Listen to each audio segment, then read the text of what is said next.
সুযোগ পেলে কেনা চাই যে একটু ভালো থাকতে। তো আমি চাকরি হয়তো করবো না, চাকরির প্রতি আমার একটা অনীহা এসে গেছে। আমি পারলে একটা ছোটখাটো যদি ব্যবসা করতে কি পারতাম। ধরনের ব্যবসা করা যায় বলেন? যেমন ফুটপাতে তো অনেকেই চাটা বিক্রি করতেছে, বা একটা দোকান দিয়ে একটু চাটা বিক্রি করি শেষ জীবনটাকে।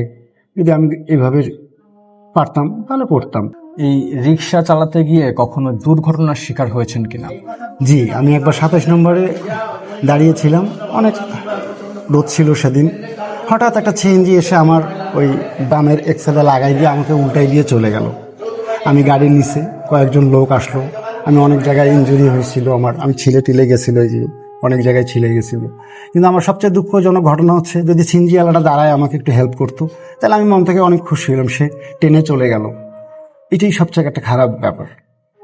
ওই ইনজুরি নিয়ে যখন বাসায় গেছেন তখন আসলে বাসার পরিস্থিতি কি ছিল?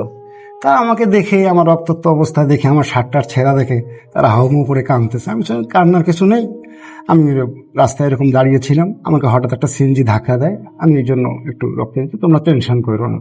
তারপরে তো স্ত্রী সন্তান, তাদের কি মন মানে, তারা অনেক কান্নাকাটি করছে। এই আপনার মানে জীবনের এখন ভিশনটা আসলে কি, মানে কি চাচ্ছেন? লাইক যদি আপনাকে হেল্প করে, আপনি কি কোনো চাকরি করবেন নাকি ব্যবসা করতে চান? ধরেন অনেকেই তো এখন অনেক রকম ব্যবসা করে, ছোট অনেক সহৃদয়বান ব্যক্তি আছে আমার এই ভিডিও দেখে হয়তো নক করতে পারে, আপনার নাম্বার ঠিকানা চাইতে পারে, দেখা গেল তারা একটা ব্যবসা দিতে পারে বা তাদের সাথে আপনাকে চাকরিতে নিতে পারে যদি আপনি একজন এডুকেটেড পারসন। হ্যাঁ, তো সেক্ষেত্রে আপনার ইচ্ছা কি আসলে? আপনি কি রিক্সায় চালাবেন নাকি ওই রকম কোনো জব পেলে আসলে করবেন? সুযোগ পেলে কেনা চাই যে একটু ভালো থাকতে। তো আমি চাকরি হয়তো করবো না, চাকরির প্রতি আমার একটা অনীহা এসে গেছে। আমি পারলে একটা ছোটখাটো যদি ব্যবসা করতে কি পারতাম। ধরনের ব্যবসা করা যায় বলেন? যেমন ফুটপাতে তো অনেকেই চাটা বিক্রি করতেছে, বা একটা দোকান দিয়ে একটু চাটা বিক্রি করি শেষ জীবনটাকে। যদি আমি এভাবে পারতাম তাহলে করতাম। আর সবচেয়ে বড় কথা, আমার ছেলে যেহেতু 3য় সেমিস্টার চলছে, আর একটা বছর আছে, সে যদি চাকরি বাকরি করে তার বাবা মার প্রতি সহানুভূতির দৃষ্টিতে দেখে, তাহলে তো আমার এমনিতে আর কোনো সমস্যা থাকবে না। আর একটা মেয়ে আছে, ক্লাস 5-এ পড়ে, আল্লাহর রহমতে আমি তাকে কিছু লেখাপড়া যদি করাইতে পারতাম, হয়তো কেউ আমাকে কিছু সাহায্য করলে, আমি ছোটখাটো একটা দোকান দিতে পারলে হয়তো আমার জীবনের কষ্টটা একটু কমতো। এখন এমনি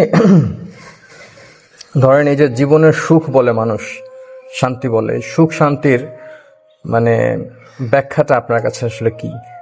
সুখ শান্তি বলতে ব্যাখ্যাটা এইটাই যে, আমি যে সারাদিন কর্ম করে যখন আমি ঘরে যাই, আমার বাচ্চা স্ত্রীর মুখে একটা হাসি দেখতে পাই, এটাই সবচেয়ে বড় সুখ।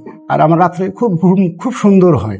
অনেকেই আছে কোটিপতি যারা, তারা হয়তো নানান টেনশনের কারণে ঘুমাইতে পারে না, কিন্তু আমাদের সারাদিন কর্ম করার পরে বাসায় যখন যাই, ফ্রেশ হওয়ার পরে, খাওয়া দাওয়া করার পরে আমার এমনিতেই ঘুম আসে।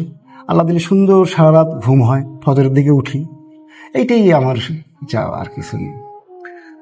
আচ্ছা, একটা কার্ড দিয়ে আবার রোল দাও।